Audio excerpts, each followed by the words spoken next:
zai na hun thatak mai minan peve a kalom le maya chuanin zaina ka hlaron saktur hi puro sang lena la rospari ti ka ron sadona as amma chu ka tluklo mai thei ma se ka thei to paron chua don ti ka kan soidua chuanin Springfield Higher Secondary School no pang song song ti ka bye bye vek u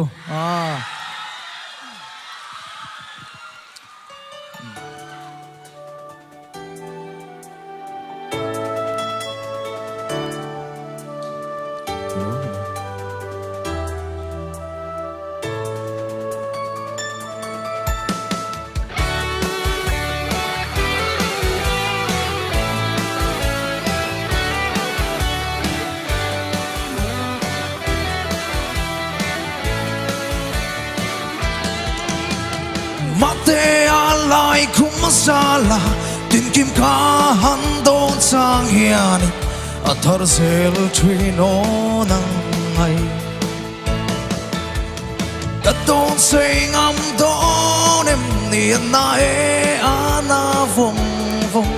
it's a ring twin tin lai ruka rosebari sui lung len hi tua ra har nghe thìn lại ruka eng dang re nga cham ne mo tor har mi u ka ta ni chuai ta mo mana ka rose par phun ka ka chom train sing tui fi min ka fu train tai ni ne ma ti chuana moi na song ne na lo par vun lai ta ka ne chi khol valin min thias ka tuar thiam lo sui lung len hi tuar har nge thin lai ruka eng dang reng a cham ne mo tor har mi u ka ta ni chuai ta mo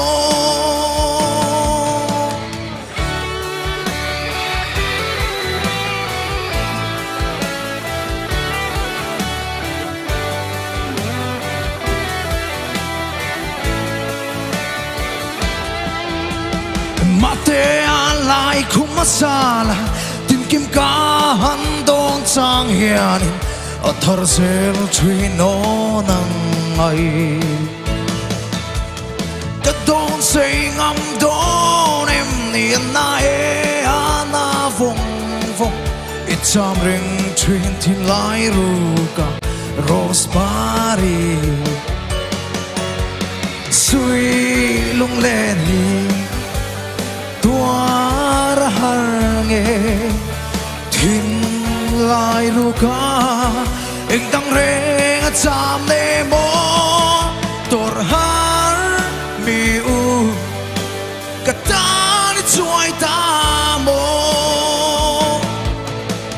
sui lung le ni tuar har song alone thin lai ruka eng dang reng a cham ne mo sui lung le ni tuar har song alone thin lai ruka eng dang reng a cham ne mo tor har mi u ka ta ni chuai ta mo